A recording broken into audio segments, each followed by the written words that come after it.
మీ సొంత తమ్ముడే ఒక మాట, నా ఆస్తులు కొట్టేయడానికి ఈరోజు కిషోర్ ఇక్కడ ఉండి పోరాటం చేస్తున్నాడు తప్పితే వేరే ఇష్యూ లేదు అని ఒక మాట చెప్పాడు. నిజంగా మీరు ఆస్తుల కోసమేనా ఈ యుద్ధం అంతా? ముందు వాడి ఆస్తులు వాడిని కాపాడుకోమని చెప్పారు. ఏం బతుకుతున్నాడు, ఎలా బతుకుతున్నాడు. మీకు ఊరిలో కూడా ఆస్తులు లేవు, పొలాలు లేవు, ఏం లేవు. కానీ ఈరోజు ఈ ఆస్తుల వ్యవహారంలో దాదాపుగా 100 ఎకరాలు ఆలగడ్డలో భూమా ఫ్యామిలీకి ఎలా వచ్చింది? మా తాత గ్రాండ్ ఫాదర్ ఇట్లా రావడము అండ్ అప్పుడు పొలిటికల్గా శశిభారతి గారికి ఒక దశలో ఆ భూముల దగ్గరికి బస్ స్టాండ్ మార్చాలనే ఒక ప్రయత్నంలో భాగంగానే ఆ భూమి రేట్లు పెంచాలనే నేపథ్యంలోనే కదా ఇష్యూ జరిగింది. బస్ స్టాండ్ అనేది అప్పుడు ఏదో దగ్గర అవుతుంది అనే కాన్సెప్ట్ తీసుకొచ్చారు. కానీ విఖ్యాత ఒక మాట చెప్తాను, 2 నిమిషాలు నేను మా అన్నను చూడకపోతే అసలుకి ఎలా ఉంటుందో తర్వాత చూపిస్తాను. అతనికి బాడీ పెరిగింది కానీ బ్రెయిన్ పెరిగింది. అతను బండి తీయాలంటే నేను డీజిల్ ఇంకోటి పట్టేయాలి. ఎస్బీఐ కాలనీకి సంబంధించి ఒక ల్యాండ్ ఇష్యూలో మీ ఫ్యామిలీ ఎంటర్ అయ్యి కాటసానికి సంబంధించిన భూమిలో కూడా మీ ఫ్యామిలీ ఎంటర్ అయిందని వస్తుంది వార్తలు, నిజమేనా? వీళ్ళకి రెగ్యులర్ యాక్టివిటీ దాని గురించి ఏమైనా. Welcome to RTV. ప్రధానంగా ఆలగడ్డ నియోజకవర్గంలో ఇప్పుడు అన్నాదమ్ముళ్ళ మధ్య జరుగుతున్న ఇష్యూస్లో అంటే భూమా అఖిలప్రియ కావచ్చు, వాళ్ళ తమ్ముడు విఖ్యాత్ కావచ్చు, వాళ్ళ మరో బ్రదర్ కిషోర్ కావచ్చు, వీళ్ళ ముగ్గురు మధ్య జరుగుతున్న వారిలో ఇప్పుడు తెర మీదకి ఎవరు ఆలగడ్డ ప్రస్థానంలోకి రాబోతున్నారనే అంశం ఓవరాల్గా రాష్ట్రం మొత్తం కూడా ఆ వైపు చూస్తున్న నేపథ్యం. కిషోర్ ఏ విధంగా ముందుకు రాబోతున్నారు, అఖిలప్రియ వాళ్ళ సోదరుల మధ్య ఉన్న ఇష్యూస్ ఏంటి, ఫర్దర్గా అసలు ఆలగడ్డలో ఏం జరగబోతున్న అంశాల మీద మనతో భూమా కిషోర్ మనతో ఉన్నారు, మాట్లాడే ప్రయత్నం అయితే చెప్తాం. హాయ్ కిషోర్, ఎలా ఉన్నారు? గుడ్. ఏంటి ఒక్కసారిగా రాష్ట్రంలో ఇంకా రాబోయే 2-3 నెలల్లో రాజకీయాలు వేడెక్కుతున్న పరిస్థితి, ఇప్పటికే ఆల్రెడీ హీట్లో ఉంది ఆలగడ్డ. ఇటువంటి నేపథ్యంలో కిషోర్ తన చెల్లెల్ని కాదని ఒక సొంత కుంపటి పెట్టారు. తన వైపుగా తన నుంచి ప్రజల్ని ఆదుకునే, అంటే భూమా ఫ్యామిలీ కాదు నేనే అసలైన వారసుణ్ణి అనే ఒక చెప్పే ప్రయత్నం చేయబోతున్నారు. ఎంతవరకు కిషోర్ వర్కౌట్ అవుతుంది? ఇక్కడ మెయిన్ ఏంటంటేనా, మీరు చెప్పినట్టు వారసుని అని ప్రొజెక్ట్ చేయాలనేది ఏం లేదు. ఎస్. ముఖ్యంగా ఒకటి, నాకు స్వతహాగా ప్రజాసేవ అంటే ఇష్టం. గతంలో నేను ఎంపీపీగా చేశాను, ప్రజలకి అందుబాటులో ఉండాలనేది నాకు బాగా ఇంట్రెస్ట్. సో ఆ విధంగా నేను పబ్లిక్కి సేవ చేయాలనే దాంతోనే నేను రావడం జరిగింది. అండ్ ఇంకోటి, మా ఫ్యామిలీ ఇన్ని రోజులు సంపాదించుకునే దాన్ని ఈరోజు చెడిపోతుంటే మీ అందరికీ తెలుసు. రాష్ట్రంలో ఆమె అఖిలప్రియ ఎలాంటి తప్పులు చేస్తుందో, ఏమేం చేస్తుందో ప్రతి ఒక్కరికి తెలుసు. ప్రతి దాంట్లో న్యూస్లో హైలైట్ ఎందుకు అవుతుంది? ఒక మంచి పనికి ఏమైనా హైలైట్ అవుతుందా? ప్రతి చెడ్డ పనికి తప్ప, ఆమె చేసే క్రిమినల్ యాక్టివిటీస్కి తప్ప ఈరోజు భూమా అనే పేరు పెట్టుకొని తిరుగుతుంది తప్ప, అది వినపడుతుంది తప్ప, లేదా ఎక్కడా లేదు. ఆమె మంచి పనే చేస్తుంటే ఈరోజు ప్రతి ఒక్కరు దాన్ని స్వాగతించేవాళ్ళు. ఈరోజు ఎవరు దాన్ని హర్షించట్లేదు, ఆర్లగడ్డ ప్రజలు కూడా. సో అలా నేను కూడా రావాలని ఇంట్రెస్ట్, ప్రజాసేవ చేయాలని నాకు ఉంది. అందుకే నేను దీంట్లోకి రావడం. ప్రజాసేవ చేయడం ఓకే, కాకపోతే మొదటి నుంచి కూడా మీరందరూ ఒకే కుటుంబంలో ఉన్న సభ్యులు, కొంతకాలం ఒకే ఫ్యామిలీగా ఉన్నవాళ్ళు. సడన్గా ఈరోజు ఎవరైతే శోభ చనిపోవడం కావచ్చు, నాగిరెడ్డి గారు చనిపోవడం కావచ్చు, వీళ్ళందరూ చనిపోయిన తర్వాత ఫ్యామిలీలో ఉన్న ఒక్కసారిగా ఎందుకు ఈ కుదుపు స్టార్ట్ అయింది? అంటే మెయిన్ ఒకటే అన్న, ఈరోజు మాకు భూమా నాగిరెడ్డి గారు కానీ శోభా నాగిరెడ్డి గారు కానీ మాకు ఆస్తులు ఇచ్చిన దానికన్నా ప్రజల్ని ఇచ్చిపోయారు, క్యాడర్ని. అలాంటి క్యాడరు ఈరోజు ఎన్ని కష్టాలు పడుతున్నారో మీకు తెలుసో తెలియకపోవచ్చేమో, కానీ ఈరోజు ఆమె మంత్రి అయిన తర్వాత కూడా ఏ రోజైనా కానీ ప్రజలకు దగ్గర ఉన్నారా? ఒక్కరికన్నా ప్రజలకు అందుబాటులో ఉండి, కార్యకర్తలకు అందుబాటులో ఉండి సమస్యలని పోతే, కనీసం విజయవాడ సెక్రటేరియట్కి వెళ్తే ఎవరైనా కానీ ఆర్లగడ్డ కాన్స్టిట్యున్సీ నుండి పొద్దున పోతే సాయంత్రం వరకు బయట కూర్చోబెట్టి సాయంత్రం బయట బండి ఎక్కి వెళ్ళిపోతారు. అంటే ఏదైనా కాన్స్టిట్యున్సీ నుండి ప్రజలు వస్తే, ఒక పని మీదని వస్తే ఎప్పుడే కానీ ప్రజలకు అందుబాటులో మనం చేద్దామనే ఆలోచన కూడా లేదు. ఎవరినే కానీ పట్టించుకునే దాఖలాలు కూడా లేవన్నా. ఎంతమంది లీడర్లు మా కుటుంబం కోసం ఎన్నో త్యాగాలు చేసి, ఏదో మంత్రి పదవి వచ్చింది మన ఊరికి ఇది చేద్దాం అది చేద్దాము అని చెప్పి చేయడానికి అడుగుదాంలే అని చెప్పి ఆళ్ళగడ్డలో అందుబాటులో ఉండరు. అట్లని విజయవాడకు వస్తే విజయవాడలో లెక్క కూడా చేయదు. నేను ఎమ్మెల్యే గెలిపించిన వాళ్ళకే నువ్వు అందుబాటులో లేకపోతే నీకు మంత్రి ఇచ్చి ఏమి ఇచ్చినా కూడా ఉపయోగం లేకపోయింది. సో ప్రజలు కూడా బాగా డిస్పరేట్ అయ్యి మీరందరూ రావాలి, రాకపోతే ఎట్లా, మేము ఇంత కష్టపడింది ఆమెనేదో ఇది చేసుకోవడం కాదు కదా, ఎన్నో రోజుల నుండి ఎంతోమంది చనిపోయారు మీ కుటుంబాన్ని నమ్ముకొని, మా వాళ్ళు కానీ మీరు కానీ, అలాంటిది ఈరోజు మీరు సడన్గా వదిలేస్తే ఎట్లా అని చెప్పి చాలామంది నా దగ్గర రావడం జరిగింది. దాంతోపాటు నాకు ఉన్న ఇంట్రెస్ట్తో కూడా నేను రావడం జరిగింది. అంటే కిషోర్ ఒక్కడే అవతల గంగుల ఫ్యామిలీని తట్టుకొని ఈరోజు నిలబడే శక్తి కిషోర్కు ఉందా? కిషోర్ ఒక్కడు కాదన్న, ఖచ్చితంగా కిషోర్ వెనక ప్రజలు ఎంతమంది ఉన్నారో ప్రజల వెనక నేనున్నాను.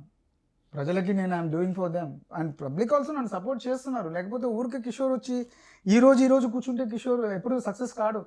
నేనేమి సంక్రాంతికి గంగిరెద్దులు వచ్చినట్టు 6 నెలల ముందు 5 నెలల ముందు వచ్చి డాన్స్ చేయట్లేదన్న. 5 సంవత్సరాలు ఎలక్షన్లు అయిపోయిన నెక్స్ట్ మంత్ నుండి ప్రజల్లో ఉండాలి, ప్రజల కష్టాలు తెలుసుకోవాలి, ప్రజలతో అందుబాటులో ఉండాలి, ఎలా ఉంది వాళ్ళన్నీ తెలుసుకుంటూ నేను సైమల్టేనియస్గా గ్రో అవుతూ వచ్చాను ఈ రోజుకి ఈ స్టేజ్. కానీ ఒక విషయం కిషోర్, సీరియస్గా విషయం సమాధానం చెప్పాలి. మీ సొంత తమ్ముడే ఒక మాట, నా ఆస్తులు కొట్టేయడానికి ఈరోజు కిషోర్ ఇక్కడ ఉండి పోరాటం చేస్తున్నాడు తప్పితే వేరే ఇష్యూ లేదు అని ఒక మాట చెప్పాడు.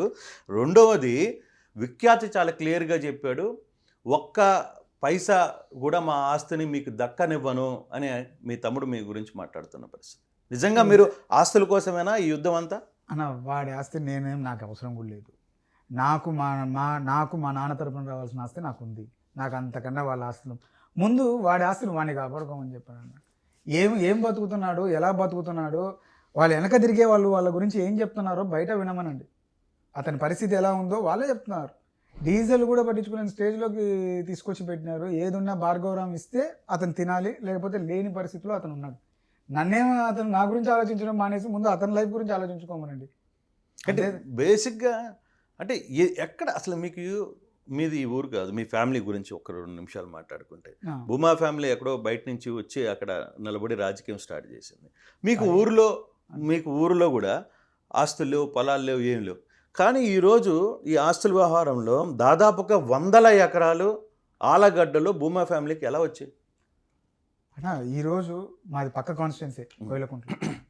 వ్యాపార రీత్యా మా తాత గ్రాండ్ ఫాదర్ ఇట్లా రావడము, అండ్ అప్పుడు పొలిటికల్గా ఎస్వి సుబ్బారెడ్డి గారికి సపోర్ట్గా అండగా ఉండాలనే దాంతో అది ఒకటి రావడము, అలా జరిగి అలా మేము ఆర్లగడ్డకు షిఫ్ట్ అవ్వడం జరిగింది.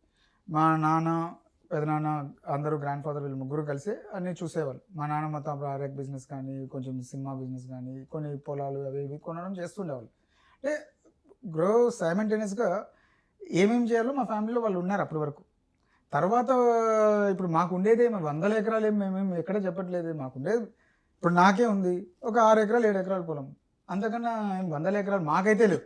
కానీ మీకు లేదు. ఓకే, మీ సిస్టర్స్కి ఎంత ఉంది? నాగిరెడ్డి ఫ్యామిలీస్కి కావచ్చు, లేకపోతే వీళ్ళకి ఇంకా మిగతా వాళ్ళకి ఎవరికి లేదు. ఉంటే అఖిలాకే నేను చెప్పేది. ఇంకా ఆమెను అడిగితే క్లారిటీగా చెప్తుంది అన్న, అవి ఎక్కడి నుండి వచ్చినా, ఎలా సంపాదించినా అనేది ఆమె చెప్తుంది, నాకెలా తెలుస్తుంది. కానీ ఒక దశలో ఆ భూముల దగ్గరికి బస్ స్టాండ్ మార్చాలనే ఒక ప్రయత్నంలో భాగంగానే ఆ భూమి రేట్లు పెంచాలనే నేపథ్యంలోనే కదా ఇష్యూ జరిగింది. బస్ స్టాండ్ అనేది అప్పుడు ఏదో దగ్గర అవుతుంది అనే కాన్సెప్ట్లో తీసుకొచ్చారు. కానీ అది ఇలా మీరు చెప్పినట్టు కొంచెం ఏదో రివర్స్ అట్లా ప్రాపగాండా అయ్యింది. సో ఆమెను అడిగితేనే క్లారిటీగా తెలుస్తుంది. కానీ అదే ఆ ల్యాండ్ విషయంలోనే దాదాపుగా బీసీలకి సంబంధించిన దాదాపు ఒక 10ల సంఖ్యలో చనిపోయిన పరిస్థితి కూడా ఉంది. తెలుసా మీకు ఈ సబ్జెక్ట్? అసలు అంత క్లారిటీ అయితే లేదన్న. నాకైతే కొన్నారు అనేది తెలుసు, అక్కడ భూములు కొన్నామనేది తెలుసు తప్ప ఇప్పటికీ అక్కడ చాలా మంది బాధితులు, ఆ భూములకు సంబంధించిన బాధితులు ఆలగడ్డలో ఇంకా స్టిల్ దేర్. బట్ ఆ భూములు స్టిల్ అంటే వాళ్ళు ఫైట్ చేసుకోవాల్సిందే, కానీ బికాస్ ఆ భూములు ఏదే కానీ మాకేమీ ఇది లేదు, వాళ్ళకే తెలియదు. నాకైతే పెద్దగా, ఎందుకంటే నేను ఆల్మోస్ట్ ఆల్ తిరుపతిలో ఎక్కువ శాతం నేను ఉండడం జరిగింది. ఇక్కడ ఏం జరుగుతున్నాయో నేను 2004 తర్వాతనే వచ్చాను. ఈ బస్ స్టాండ్ ఇవన్నీ కూడా ముందే అయినాయి. అవును, మీకంటే ముందు జరిగినాయి. కానీ మీకు ఒక ఐడియా అయినా ఉందా స్టిల్ ఈరోజు రేపు మీరు అక్కడ ఆలగడ్డలో రేపు రాజకీయం చేయబోతున్నారు, ఆలగడ్డలో నిలబడబోతున్నారు, టికెట్ గురించి కావచ్చు, లేకపోతే రాజకీయాలు ప్రధానంగా ఆలగడ్డలో ల్యాండ్ చేయబోతున్న నేపథ్యంలో ఈ ఇష్యూస్ అన్నీ మీ తర్వాత నా దృష్టికి తీసుకొస్తే నేను కాన్సన్ట్రేట్ చేస్తాను, డెఫినెట్గా కాన్సన్ట్రేట్ చేస్తాను. ఎవరైనా వస్తే ఖచ్చితంగా చేస్తాను. ఈరోజు కొన్ని సమస్యల మీద వస్తున్నారు, సో దాని మీద కూడా మేము కాన్సన్ట్రేట్ చేయడం జరుగుతుంది. ఇప్పుడు వీళ్ళు ఎట్లా తయారైపోయారంటే అట్లా వాళ్ళు ఈరోజు వాస్తవంగా ఇప్పుడే జస్ట్ ఒక కాల్ వచ్చింది. ఒక ల్యాండ్, ఒక ఆమె గొల్ల సుబ్బమ్మ అని ఒక ఆమె ఉంది, ఆమెకి ఎంత దారుణం అంటే ఆమెకు పిల్లలు లేరు, ఎవరు లేరు. దాదాపు 50 కోట్ల ఆస్తుంది ఆమెకి. తను బతికేమో మామూలు బతుకు బతుకుతుంటుంది. మంచి భూమా నాగిరెడ్డి గారికి, శోభా నాగిరెడ్డి గారికి వీరాభిమాని. ఈరోజు ఆ ఆస్తులు కొట్టేయడానికి అఖిలప్రియ హస్బెండ్ భార్గవరామ్ వీళ్ళందరూ ఈరోజు కూడా జరుగుతుంది ఇష్యూ. దొంగ డాక్యుమెంట్లు క్రియేట్ చేసి ఆమెను కూడా ఆఖరికి. తను ఎలాంటిదంటే ఒక సిన్సియర్ కార్యకర్త. ఆ వీధిలోకి గంగుల ఫ్యామిలీకి మాకు సిన్సియర్ కార్యకర్త భూమా నాగిరెడ్డి గారు కానీ, భూమా భాస్కర్ రెడ్డి గారు, శేఖర్ రెడ్డి గారి టైం నుండి కూడా మా ఇంటి ఎదురుగానే ఆమె ఉండేది. ఈరోజు ఆమెను కూడా దోచుకుంటున్నారు అన్న లాస్ట్కి. నీకు పిల్లలు లేరు కదా రాసిచ్చి పో అనే పరిస్థితికి వచ్చింది. ఇలాంటివి ఉపేక్షించేది ఎవరైతే ఉండదన్న అల్లగడ్డలో. అందుకే మేము బాధపడేది కూడా అదే. వీళ్ళు ఏం చేస్తున్నారు, వీళ్ళకి రాజకీయం తెలుసా? కేవలం వీళ్ళు రాజకీయాలు అడ్డు పెట్టుకొని డబ్బులు సంపాదించుకోవాలనే కాన్సెప్ట్లో పోతున్నారు తప్ప ఇంకొక కాన్సెప్ట్లోనే పోవట్లేదు. అసలు ఏం జరుగుతుంది ఫ్యామిలీలో? ఎందుకు ఇంత డిస్ప్యూట్ రావడానికి కారణం ఏంటి?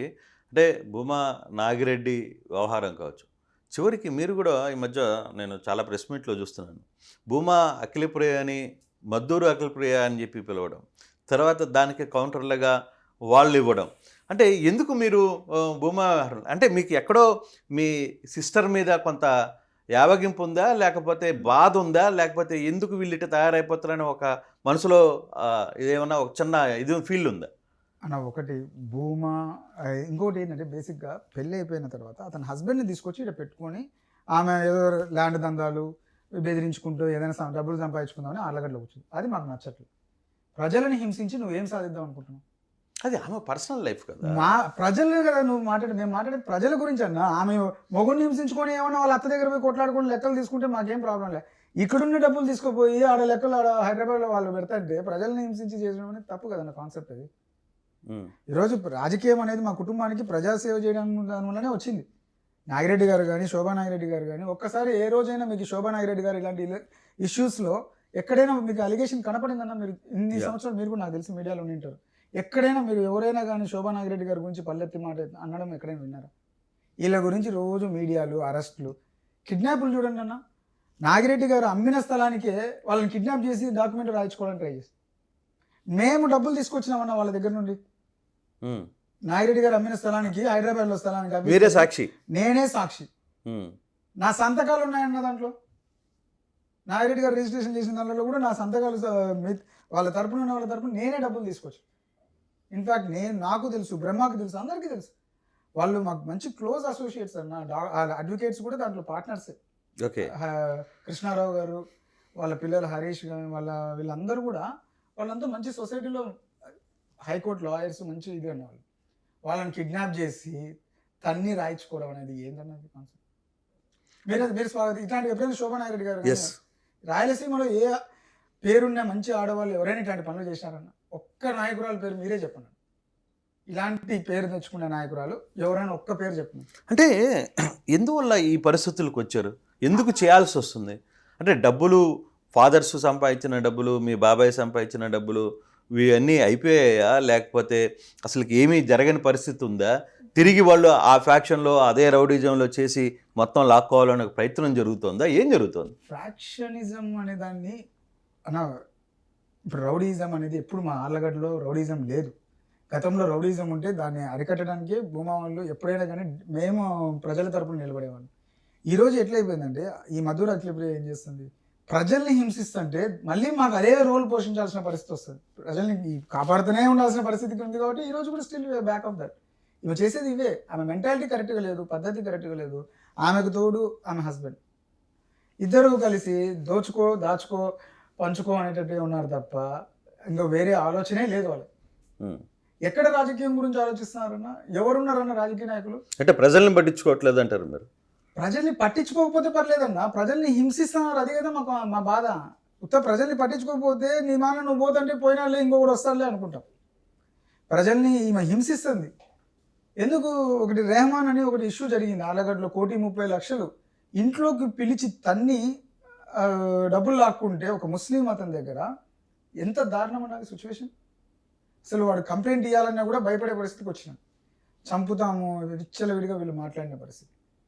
ఎక్కడ ఏమన్నా అంటే మేము జైలే అంటారు. అందరికి సొసైటీ అందరికీ తెలుసు. వాడు రోజు వచ్చి అందరి ముందర వాళ్ళ ఫ్యామిలీ ఒక్కసారి రుద్రవరం టౌన్లోకి వెళ్తే ఆడవాళ్ళు తిడతారు వాళ్ళని. కార్యకర్తలు, తెలుగుదేశం కార్యకర్తలు మాకు తెలిసిన వాళ్ళంతా నా దగ్గరికి వచ్చి చెప్పినారు, అన్న మా ముందరే జరిగిందన్న ఇన్సిడెంట్ అని. ఈరోజు తెలుగుదేశంలో ఉన్నారంటే ఎందుకు ఉంటున్నారంటే పార్టీని చూసుకుంటున్నారు వాళ్ళు. ఆమె మొహం చూడలేక పరిస్థితి అట్లా ఉంది వాళ్ళకి. ఆమె చేసిన పనులు వాళ్ళు కూడా ఒప్పుకోవట్లేదు, వచ్చి చెప్తున్నారు, అంతవరకే తప్ప ఏం చేయలేకపోతారు.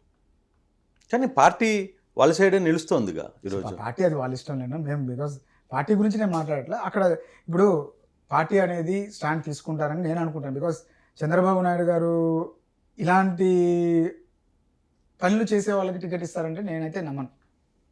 ఊరికే ఏదో ఎప్పుడు సింపతి గేమ్ ఆడదామంటే కుదరదు, అది ఇంకా అయిపోయింది.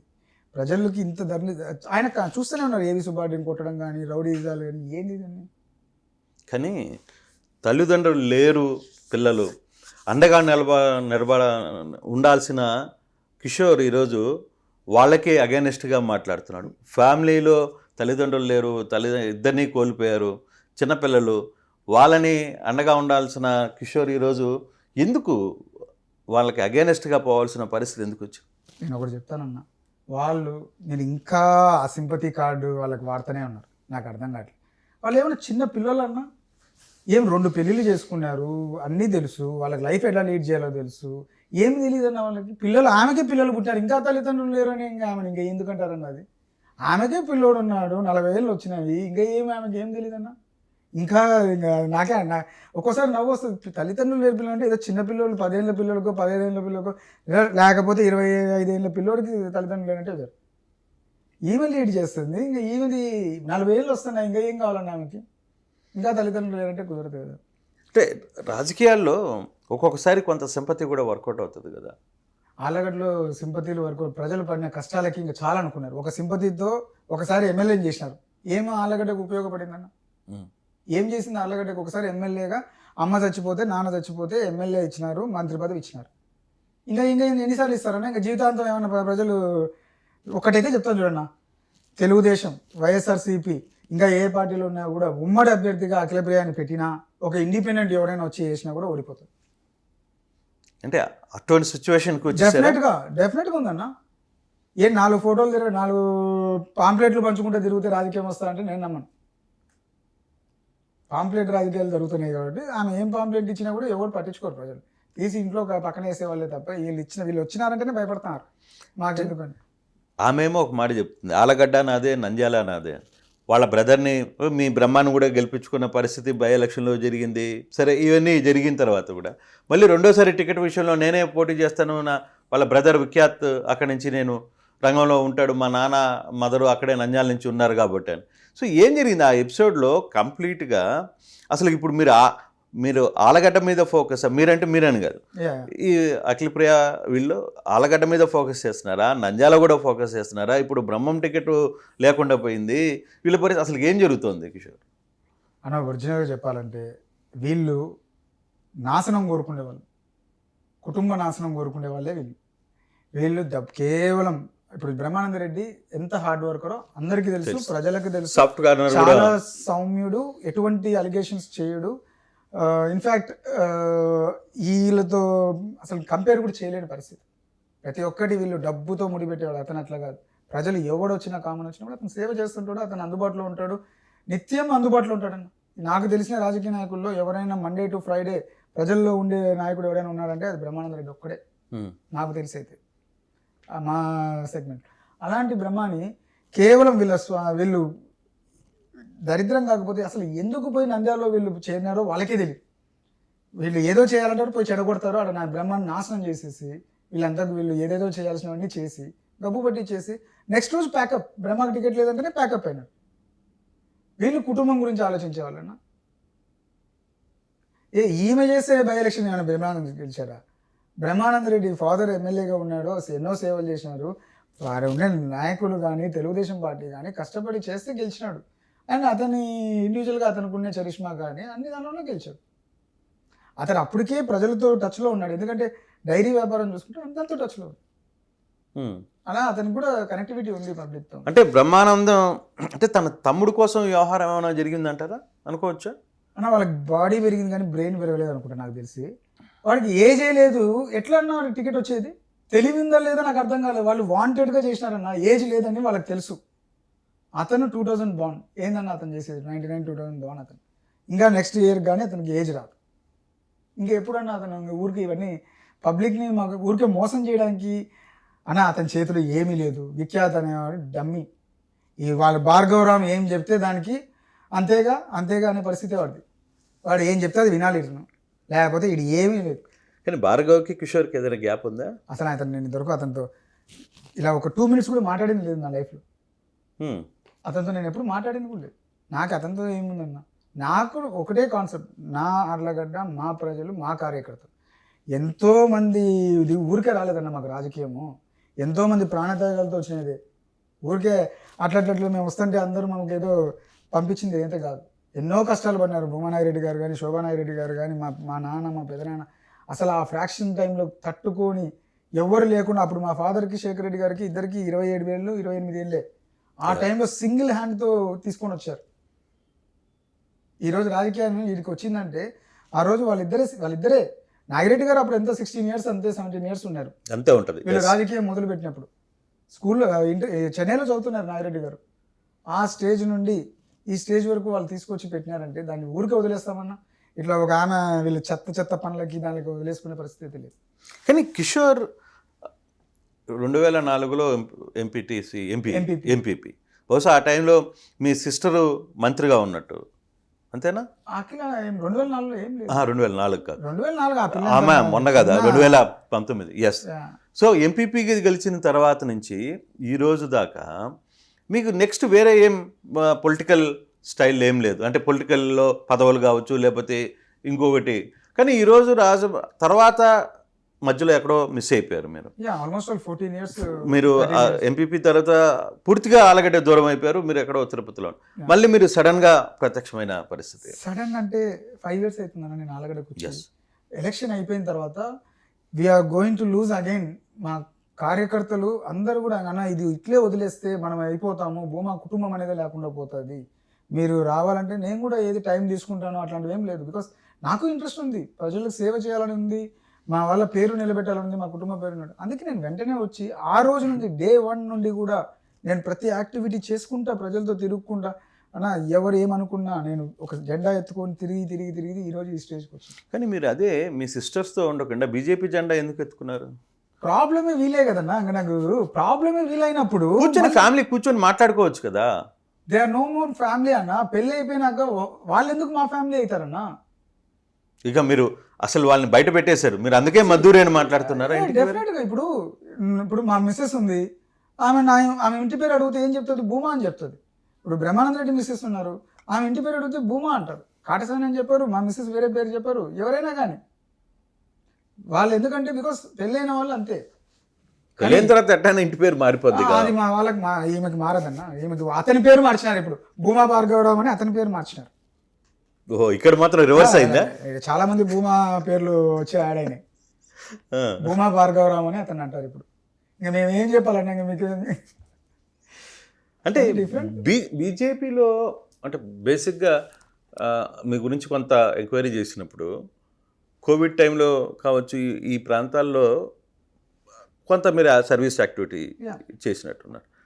కానీ ఈ మోటివ్ వెనకాల పొలిటికల్ మైండ్ సెట్లో పెట్టుకొని యాక్టివిటీ చేశారా, లేదు అసలు ఈ గ్రామంలో ఎవరు లేరు, నా అంటే మీకు నిజంగా లైఫ్ ఇచ్చింది ఆలగడ్డే కదా, బొమ్మ ఫ్యామిలీకి ఆలగడ్డ లైఫ్ ఇచ్చింది, ఆ ప్రజల కోసం మీరు నిలబడి ఈ కార్యక్రమాలు చేశారా? అన్న నా కాన్సెప్ట్ నేను ప్రజలకి అండగా ఉండాలి. వాళ్ళు నాకు ఆ రోజు నేను వచ్చిన రోజు నేను ఎమ్మెల్యే అవుతాను అనుకొని ఏదో వస్తుంది అనుకొని నేను చేయలేదు. నేను చేయాలనుకునే చేసిన దానికి ప్రజలు వాళ్ళ అభిమానాన్ని చూపిస్తున్నారు. కోవిడ్ తర్వాత కూడా ప్రజలు అభిమానం చూపించినారు ప్రతి ఒక్కటి. వాళ్ళు నన్ను ఈరోజు ఈ స్టేజ్కి తీసుకొచ్చినారంటే పబ్లిక్ నాకు ఇచ్చిన అప్రోచ్ అన్నది. నేను చేస్తున్నాను వాళ్ళు నమ్మినారు. వాళ్ళు నా దగ్గరికి వస్తే అన్న సాల్వ్ చేస్తారని నమ్ముతున్నారు. సో అట్లా ఒకటి ప్రతి ఒక్క దాంట్లో ఈరోజు ప్రజలు నాకు అండగా ఉన్నారు కాబట్టి నేను ఈ స్టేజ్కి వచ్చినాను. వితౌట్ ఆర్లగడ్డ ప్రజలు కానీ మా కార్యకర్తలు కానీ లేకపోతే నేను ఇంత దూరం వచ్చేవాడిని కూడా కాదన్నా. కేవలం మా కార్యకర్తల బలము, వాళ్ళలో ఉన్న నమ్మకం, కిషోర్ అని అయితే మనకు చేస్తాడు అనే నమ్మకం ఉంది కాబట్టి వాళ్ళు నిలబెట్టుకున్నారు కాబట్టి నన్ను ఈరోజు తీసుకొచ్చి 20 వరకు కూర్చోబెట్టారు. లేకపోతే అక్కడే ఉండిపోయేది. అంటే కోవిడ్ టైంలో మరి మీరు మాత్రమే ఎందుకున్నారు, మిగతా వాళ్ళు ఎక్కడికి వెళ్ళిపోయారు? ఇంకా వీళ్ళ గురించి ఇక నేను చెప్పాల్సిన అవసరం లేదు. ఎంత చెప్పినా ఇంకా వాళ్ళది ప్రతి దానిలో వాళ్ళ గురించి అందరికీ తెలుసు. వాళ్ళు 10 రూపాయలు సంపాదించుకోవడానికి రాజకీయాన్ని వాడుకుంటున్నారే తప్ప ప్రజలకి మనం ఇది చేద్దామని చెప్పి రాజకీయాల్లో ఉండట్లే. అలాంటి వాళ్ళ గురించి మాట్లాడి వేస్ట్. ఇంకా నాని ఆయన ఏది పట్టదు. మీ ఎమ్మెల్యే మా ఎమ్మెల్యే ఏది పట్టడు. నేను వచ్చి ఏమైనా చేస్తే పరిగెత్తుకుంటూ వస్తాడా, నేను చేయాలి కదా వాళ్ళే చేస్తారంట. అంతే తప్ప ఏది చేయడు అతను. అతని స్వతహాగా ఇంతవరకు ఆర్లగడ్డలో నేను మాట్లాడకపోతే అతను చేసిన పని ఏదీ లేదు. చట్టం పని చట్టం చేసుకోపోయేది వదిలేయండి. ఏదైనా సమస్య ఉన్న కాడికి మేము పోకపోతే ఆయనకు తెలిసిండేది ఆ సమస్య ఉందని, కానీ అడిగాడు. మళ్ళీ నేను వేసినా ముందు పరిగెత్తుకుంటూ వస్తాడు. ఇది నా పని కదా, నువ్వేటే చేస్తావు అంట. నేను కదా ఎమ్మెల్యే అంట. అంత ఇన్నోసెంట్ అనుకోవాలన్నా, తెలివి తక్కువ అనుకోవాలన్నా, ఇంకోటి అనుకోవాలన్నా తెలియదు అంత. మీరు పల్లె నిద్ర అని ఒక కార్యక్రమం చేశారు కదా. పల్లె నిద్ర, పల్లెబాట అనేది. సో దాదాపు ఒక 100 గ్రామాలు తిరిగారా? మాకుండేదే 100 గ్రామాలన్నా దాంట్లో 80% అయిపోయినాయి. ఒక 80% అయిపోయినాయి. అంటే మీరు ఆలగడ్డ అంటే జనాల్లో ఏముంటుంది, ఒక ఫ్యాక్షన్, అక్కడ ఉన్న పరిస్థితులు ఇవన్నీ ఉంటారు. కానీ మీరు అదే ఫ్యాక్షన్ కుటుంబానికి చెందిన కిషోర్ పల్లె నిద్రలో తిరుగుతున్నప్పుడు నిజంగా అక్కడే పడుకున్నారు చాలా కాలంగా. నేను అబ్జర్వ్ చేసి నాకు ఐడియా ఉంది. సో ఆ టైంలో మీకు ఏమన్నా అనిపించిందా, అసలు ఎందుకు ఈ పల్లెల్లో ఇటువంటి పరిస్థితులు వచ్చాయి? సో రేపు నేను ఏదైనా మార్పు తావాలి, ఇప్పుడున్న అక్కడున్న అరాచకాలకి దూరంగా ఆలగడ్డని ప్రశాంత పల్లె ఊరుగా తీసుకురావాలనుకుంటే మీరు ఏమైనా అబ్జర్వ్ చేశారు అక్కడ? డెఫినెట్గా ఒకటైతే మీకు చెప్పాలన్నా, ఆర్లగడ్డ గురించి బయట ఉన్న ప్రాపగాండా వేరు. ఏదో ఫ్రాక్షనిస్ట్ విలేజ్ అని, ఏదో మర్డర్లు జరిగిపోతుంటాయి అనేది ఆర్లగడ్డ మీద మీకున్న అభిప్రాయమో ఇంకోటో నాకు తెలియదు. కానీ ఆర్లగడ్డ అంత పీస్ఫుల్గా ఏ కాన్స్టిట్యున్సీ ఉండదు. దాన్ని మేమే ఉన్నాం, నేను తిరుగుతున్నా పల్లెబాట పల్లె నిద్ర. ప్రజలు నా దగ్గరికి తీసుకొచ్చే సమస్యలు ఎలా ఉన్నాయంటే, గొడవల గురించి అనే సమస్య లేదు. ఈరోజు చాలా ఊర్లలో కలిసిమెలిసే ఉన్నారు. అంటే మిగతా చోట ఎలా రాజకీయాలు జరుగుతాయో, రాజకీయ టైంలో రాజకీయం చేస్తారు, మిగతా టైంలో మిగతావి చేస్తారు. కొన్ని ఊర్లలో మాత్రము పొలిటికల్ రైవల్సీ ఉంటుంది, పొలిటికల్ రైవల్సీ ఉంటుంది. అంతే తప్ప చంపుకోవాలి, కొట్టుకోవాలి, ఒకరిని తొక్కి మనం రావాలనే ఆ కాన్సెప్ట్ మా ప్రజల్లో లేదు, నాకు లేదు, మా ప్రజల్లో కూడా లేదు. వాడిని తొక్కి నేను రావాలి, మాకు లేదు అలాంటిది. ప్రజలు కూడా ఒకటి నేను పల్లెబాట పల్లె నిద్ర కార్యక్రమంలో చూసింది ఏంటంటే, వాళ్ళు అడిగేది ఒకటి, ప్రతి ఊర్లలో గ్రామాల్లో మౌలిక సదుపాయాలు చాలా వరస్ట్ పొజిషన్లో ఉన్నాయి. ఏవే కానీ ఈ ప్రభుత్వం వచ్చినాక ఈరోజు సర్పంచుల వ్యవస్థను అయితే నాశనం చేసినారు. ఒక్క ఊర్లలో కూడా సొంతంగా లైట్లు కానీ బల్బులు మార్చుకునే పరిస్థితి లేదు, స్తంభాలు వేసుకునే పరిస్థితులు లేవు. సర్పంచ్ పరిస్థితి, చిన్న రోడ్లు గుంతలు కూడా పూడ్చుకోలేని పరిస్థితిలో ఉన్నారు. ఇది కరెక్టో కాదో మీకు స్టేట్ వైడ్ మీకు తెలుసు, మా ఎమ్మెల్యేకి తెలుసు. ఒక్క పని చేయలేడు. ఇన్ఫ్యాక్ట్ నేనే చెప్తున్నాను, ఆర్లగడ్డలో నాకు చేతనైనంత వరకు నేను ఎన్ని రోడ్లు బూడిపించినానో, ఎన్ని రోడ్ల మీద నేను చేసినానో నాకు తెలుసు, ప్రజలకు తెలుసు, చూస్తూనే ఉన్నాడు. ఎందుకంటే బికాస్ లైట్స్ అనేది స్ట్రీట్ లైట్స్ వేసుకునే కదా, అసలు అవి కూడా మినిమం రాత్రిపూట పల్లెలలో ఏమైపోతాయంటే పాములు పురుగులు తిరుగుతాయి. అవి కుట్టి ఎంతమంది చనిపోయినారు. ఆ సమస్యలు అండ్ రైతుల సమస్యలు అయితే 4 సంవత్సరాల నుండి రైతులు నష్టపోతూనే ఉన్నారు. ఒకటి చెప్పాలంటే అకాల వర్షాలు, ఇంకొకటి అధిక వర్షాలు ఒకసారి వస్తాయి. ఇంకొక సైడ్ చూస్తే ఈరోజు ఎరువులు ధరలు ఎరువులు రైతు భరోసా కేంద్రాలను పెట్టినారు వైసీపీ.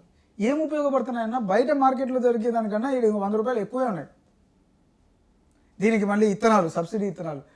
ఇదే ఒకప్పుడు గత ప్రభుత్వాలు ఎలా ఉండేవంటే, పనిముట్లు కానీ ఇంకోటి కానీ సబ్సిడీలలో వచ్చేవి. ఈరోజు ఏమి ఇస్తున్నారన్న ఈ జగన్మోహన్ రెడ్డి గారి ప్రభుత్వంలో ఒక్కటన్నా. ఈరోజు ఒకప్పుడు ట్రాక్టర్లు గీక్టర్లు సెంట్రల్ గవర్నమెంట్ ఇచ్చే సబ్సిడీ స్కీమ్స్ కూడా ఎక్కడికి పోయినా కూడా కనపడట్లేదు. ఒక్కదాన్ని కూడా ప్రజలకు అందుబాటులోకి తీసుకురాలేకపోతున్నాడు. పూర్తి వైఫల్యం ఉన్న ప్రతి ఒక్కరు మొత్తుకుంటున్నారు. విలేజ్లోకి పోతుంటే అన్న మాకు ఈ సమస్య ఉంది. ఈరోజు మా ఆర్లగడ్డ పూర్తిగా వ్యవసాయ ప్రాంతం మీద ఆధారపడినది. ఒక పక్క తెలుగుగంగ కెనాల్, ఒక పక్క కేసీ కెనాల్, 2 కాలువలతో వరి పండించే పంటలు అన్న అవన్నీ. అలాంటివి ఈరోజు నీళ్లు సరిగ్గా అందలేక బేసిక్గా ఎమ్మెల్యే అసలు తెలియలేని పనో లేకపోతే చేతగాంతనమో ఎమ్మెల్యే పట్టించుకునే పరిస్థితి లేడన్న, అంత ఇదిగా ఉన్నాడు. అంటే భూమా వర్సెస్ గంగుల ఇది చాలా కాలంగా వస్తున్న పరిస్థితి. కానీ ఈరోజు ఆ పరిస్థితి ఉందా నిజంగానే? మీ ప్రత్యర్థి కూడా విజేంద్ర కూడా, నాని కూడా, గంగుల నాని కూడా మీకు ఇప్పటికీ ప్రత్యర్థిగానే చూస్తున్నారా, లేకపోతే ఎలా చూస్తున్నారా? నేను ప్రత్యర్థిగా చూడట్లేదన్నా. We don't have any personal grudges anything. Okay, మాకు ఉండేది ఒకటే, నువ్వు సరిగ్గా పొలిటికల్గా చేయట్లేదు, దాన్ని అపోజ్ చేస్తూనే ఉంటాను. డెఫినెట్గా నువ్వు చేసే తప్పు, ఈరోజు అతను చేసిన ప్రతి తప్పుని ఫస్ట్లో ఇసుక లేనప్పుడు ఇసుక దందా ఎట్లా చేసినారంటే అట్లా చేసినారన్న వీళ్ళు. ఈ రోజు అంటే ఇసుక ఓపెన్ చేసి ఎవరైనా అమ్ముకోవచ్చు, ఎవరైనా చేయొచ్చు.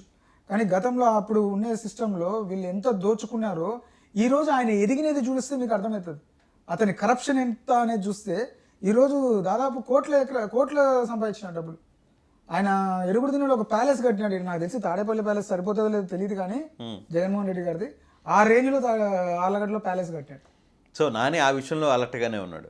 కమర్షియల్గా సంపాదించుకోవడంలో ఆయనని ఎక్కడ తీసేయడానికి అయితే లేదు, బాగా ఫుల్ అయింది. ఫుల్ ఎంత అంటే ఇప్పుడు వరకైతే అయింది, అది ఎంత ఇంకా ఏం ఫుల్ కావాలో చూడాలి అయింది.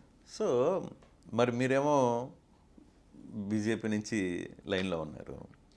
మీ ఏవి సుబ్బారెడ్డి గారు మీకు మీ ఫ్యామిలీకి అత్యంత సన్నిహితుడు.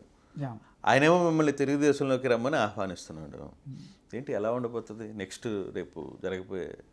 అన్న ఒకటన్నా, ఈరోజు బీజేపీలో మేమున్నాం, రేపు ఖచ్చితంగా పొత్తులు అనేది కలుస్తాయి. పోటీ చేస్తున్నాం, బీజేపీ తరఫునే పోటీ చేస్తున్నాం. పొత్తులు వస్తే ఆడాన్ అవుతుంది, లేకపోయినా కూడా అన్న ఒకటి లేదు. ఒకవేళ మీకు నిజంగానే పొత్తు కుదరలేదు, సో బీజేపీ నుంచి పోటీ చేస్తారా? డెఫినెట్గా బీజేపీ స్టాండ్ మీదనే ఉంటారా? ఏమన్నా BJP BJP we can win in BJP. వీళ్ళు వై నాట్ 175 అంటున్నట్టు వై నాట్ ఆళ్ళగడ్డ అన్న మేము గెలవలేము, ప్రయత్నిస్తే గెలవంది. ఈరోజు కామారెడ్డిలోనే మీరు చూస్తున్నారు. వాట్ హ్యాపెన్ అన్న, ఇద్దరు సీఎంలు పనబెట్టినారు కదా నాయన, ఇద్దరిని పనబెట్టినారు కదా. కాబోయే సీఎంని అయిన ఉన్న ముఖ్యమంత్రిని కాబోయే ముఖ్యమంత్రిని పనబెట్టి కేవలం ఒకటే అన్న, అతను 4 సంవత్సరాలు 5 సంవత్సరాల నుండి ప్రజల దగ్గరికి వెళ్ళి అదే చేస్తాం. మేము అదే కదన్నా చేసింది ఈ రోజు వరకు. సో ఇప్పటికీ అదే చేస్తున్నాం. ప్రజలకు అందుబాటులో ఉంటే ప్రజలు చేయి వదిలిపెట్టారన్న ఎవరినే కానీ నాయకులు. వాళ్ళు అనుకుంటే ఎవరినైనా వాళ్ళకి అండగా ఉండే వాళ్ళని ఎవరినైనా పైన పెడతారు. అంటే పొత్తు వర్కౌట్ అయితే నిజంగానే అప్పుడు మీ సిస్టర్ల మీద వ్యవహారం నడుస్తుంది కొంత, టీడీపీ వ్యవహారంలో కావచ్చు, లేకపోతే టికెట్లు మార్చే వ్యవహారంలో కావచ్చు జరిగితే. నాకు తెలిసి టీడీపీలో కూడా మీరు చెప్తున్నారు కదా, ఆమెకు టికెట్ ఇస్తారని అయితే నేను చంద్రబాబు నాయుడు గారి గురించి అంతా ఇంత మాకు బయట నుండి చూసిన మీడియాలో కానీ ఆయన డిసిప్లిన్ కానీ ఆయన పద్ధతులు కానీ ఆయన చెప్తుంటారు. అది నిజమైతే ఆయన ఎందుకు ఇస్తారని. ఒకవేళ ఇచ్చాడు అనుకుందాం, మీకు ప్రత్యర్థి, మీకు పొత్తు కుదరలేదు, తెలుగుదేశం నుంచి భూమా అఖిలప్రియ, బీజేపీ నుంచి భూమా కిషోర్ ఇద్దరు నిలబడతారా? డెఫినెట్గా. మళ్ళీ అప్పుడు మీ పెద్దలు వచ్చి ఫ్యామిలీలో పెద్దలు కూర్చోబెట్టి మాట్లాడడం, అరే చెల్లెలు తమ్ముడు ఈ వ్యవహారం ఇదంతా కలిపి మిమ్మల్ని మాయ చేసి జనాల్లో. మీకు ఒకటి చెప్తానన్నా, పెద్దలే నిలబడమంటున్నారు, నువ్వు వదలొద్దు నిలబడు ఖచ్చితంగా మనం గెలుస్తున్నామని వాళ్ళు చెప్తుంటే ఇంకా నేను ఎందుకు వెనక్కిపోతానన్నా. సో భూమి ఫ్యామిలీ అంతా మీతోనే ఉందంట. డెఫినెట్గా అన్న, మీకు కనపడుతుంది. నేను అనేవాళ్ళము మా ఫ్యామిలీలో ఎలా ఉందనేది నాకు తెలుసు అన్న. ఈరోజు ఫ్యామిలీ అండగా ఉంది కాబట్టి కదన్నా మేము కూడా ఇంత దూరం ఇంత కాన్ఫిడెంట్గా రాగలుగుతున్నాను.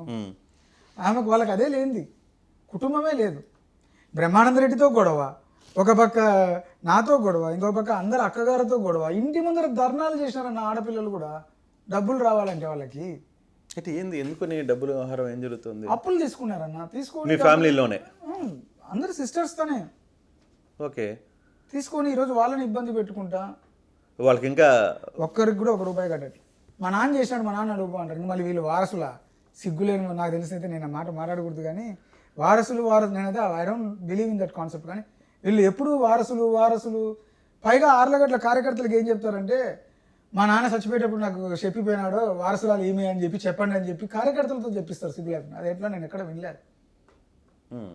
వారసుడు రాజకీయాల్లో ఎవరు వారసులు ఉన్నారన్నా, ఎవరైనా కానీ ప్రజలకు ఎవరు దగ్గర అవుతారో అతనే ప్రజలకు వారసులు, అంతే తప్ప నాయకుడికి వారసులు అని ఇప్పుడు పివి నరసింహారావు గారి పిల్లలే ఉన్నారు, ఎవరైనా అయినారన్నా? కాలేదుగా. ఇప్పుడు దాదాపుగా మనం 15 మంది 16 మంది ముఖ్యమంత్రులను చూసాం, ఎవరుగా రాలేదు. మోడీ గారు తీసుకున్న స్టైల్స్ చూడండి, ఎక్కడెక్కడ ఫస్ట్ టైం ఎమ్మెల్యేలు కూడా ముఖ్యమంత్రులు అయినారు. ఇంకా వారసత్వం కాన్సెప్ట్ అనేది లేదు కదా. వీళ్ళు ఊరికే అది పేరు చెప్పుకుంటా ఇంకా సింపతిల కోసం దాని కోసం ట్రై చేసుకుంటా బతుకుతాను.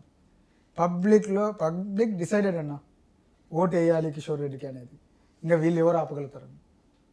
సార్ మీరిద్దరి మధ్య వారిలో మరి మీ బ్రహ్మానంద రెడ్డి మీతో ఉంటాడా, అఖిలప్రియతో ఉంటాడా అన్న? నేను ఒకటైతే చెప్తాను, మీ కళ్ళ ముందరే అంటే మీరే ఆలోచించుకోవాలి, నాతో ఉంటాడా, మంచితో ఉంటాడా, చెడుతో ఉంటాడా అనేది బ్రహ్మానంద రెడ్డికి తెలుసు.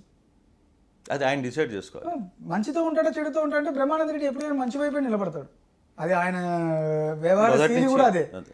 డెఫినెట్గా అది పాజిటివ్గానే ఉంటాడండి. నేను కాన్ఫిడెంట్గా చెప్పగలుగుతా బ్రహ్మ అలా ఉండగలుగుతాడండి. మరి బ్రహ్మ ఇప్పుడు దాకా ఆ విషయం బయటకు ఎక్కడ మాట్లాడలేదు కదా. ఏం అవసరం ఉందన్న? ఆ బ్రహ్మ ఇప్పుడు మెడలో డోలు కట్టుకొని తిరగాల్సిన అవసరం లేదు కదా అన్నకి చేయడానికి. ఇంకొకటి ప్లస్ మంచితనాన్ని అతను ఎంకరేజ్ చేసేది చెడుని కాదు. అండ్ మీకే తెలుస్తుంది వాట్ విఖ్యాత్ అండ్ అట్లా డిడ్ టు బ్రహ్మ అనేది కళ్ళ ముందర నంద్యాలకు పోయి గ్రూపుని డివైడ్ చేసి నాశనం చేసి పెట్టినారు. అంటే ఏంటి దాని అర్థం? అంటే ఇంకా అది మీరు ఇంకా మనిషి అనేవాడు ఎవడైనా కానీ వాళ్ళు అతన్నే బ్రహ్మానంద రెడ్డి లాంటి ఉండే ఇది చేసినారంటే ఇంకా మీరు అర్థం చేసుకోండి. కానీ ఫైనాన్షియల్గా మరి ఏంటి మీ మీ మీ ఫైనాన్షియల్ ఆర్థికపరమైన అంశాల్లో నిజంగా మీరు అవతల వైపు 100 ఎకరాల ఆస్తులు ఉన్నాయి, ₹1,00,00,000 డబ్బులు ఉన్నాయి, వాళ్ళకి బలగం ఉంది. కిషోరు సరే ఓకే బలగం లేకపోవచ్చు. ఫైనాన్షియల్గా కిషోరు తట్టుకోగలడా? నా ఒకటన్నా, ప్రజలకు ఏం కావాలో నేను చేయగలుగుతాను, ప్రజలకు ఆ నమ్మకం ఉంది, ప్రజలకు అందుబాటులో ఉండగలుగుతాను. ప్రజలు చేస్తారన్న ప్రతి ఒక్కటి ఫైనాన్షియల్తో ముడియం కాదన్నా. పోయినసారి ఎంతమంది డబ్బులు పంచినా కూడా జగన్మోహన్ రెడ్డి గారికి ఓటు వేయాలని చేసినారు అంతే. That's nothing. రాజకీయాల్లో చెప్తున్నాను, నిన్న కామారెడ్డి మళ్ళీ అదే ఒక ఎగ్జాంపుల్. అతనేం డబ్బులు విపరీతంగా చల్లి ఏం గెలవలేదే. కేసీఆర్ గారు రేవంత్ రెడ్డి గారు ఇచ్చిన దాని ముందర చూస్తే వాళ్ళు అతని పంచింది ఎంత, అతను ఇచ్చింది ఎంత, అసలు నామినల్ గా ఉంటారు అంతే. జస్ట్ మేము అదే అన్న, రాజకీయాల్లో ప్రతి ఒక్కటి ప్రజలేమి డబ్బులుగా అమ్ముడుపోయే వాళ్ళైతే కాదన్న. ఏదో కొంతమంది ఉంటారు కానీ అందరూ అట్లాంటి వాళ్ళు కాదు. ప్రజలు దే విల్ డిసైడ్. అన్న ఒక్కసారి ఓటు వస్తుంది. ఈరోజు చాలా వరకు యూత్ కానీ అందరు కానీ పార్టిసిపేషన్ ఎక్కువ ఉంటుంది.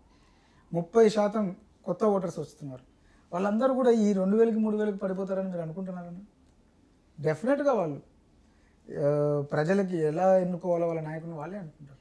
కానీ విఖ్యాత్ ఒక మాట చెప్తున్నాడు, 2 నిమిషాలు నేను మా అన్నాన్ని చూడకపోతే అసలుకి ఎలా ఉంటుందో తర్వాత చూపిస్తాను అంటున్నాడు. నేను చెప్తున్నదన్న, అతనికి బాడీ పెరిగింది కానీ బ్రెయిన్ పెరగలే. ఏం మాట్లాడుతున్నాడో తెలియదు. ఎవడో స్క్రిప్ట్ రాసిస్తే ఇటు రాయాలి. ఇన్ఫ్యాక్ట్ నేను అదే చెప్పేదన్నా, అతను బండి తీయాలంటే నేను డీజిల్ ఇంకోటి పట్టియాలి. అతను పట్టించుకునే స్టేజ్లో లేరు. ఏముందన్న అతని పేరు మీద? అతనికి సంబంధించిన థియేటర్ క్లోజ్, అతనికి సంబంధించిన డైరీ క్లోజ్. ఎవడు చేసుకుంటాడు? వాళ్ళే చేసుకుంటున్నాడు. ఇంకా వీడు ఇంకొకరి గురించి ఏం ఆలోచిస్తారన్న?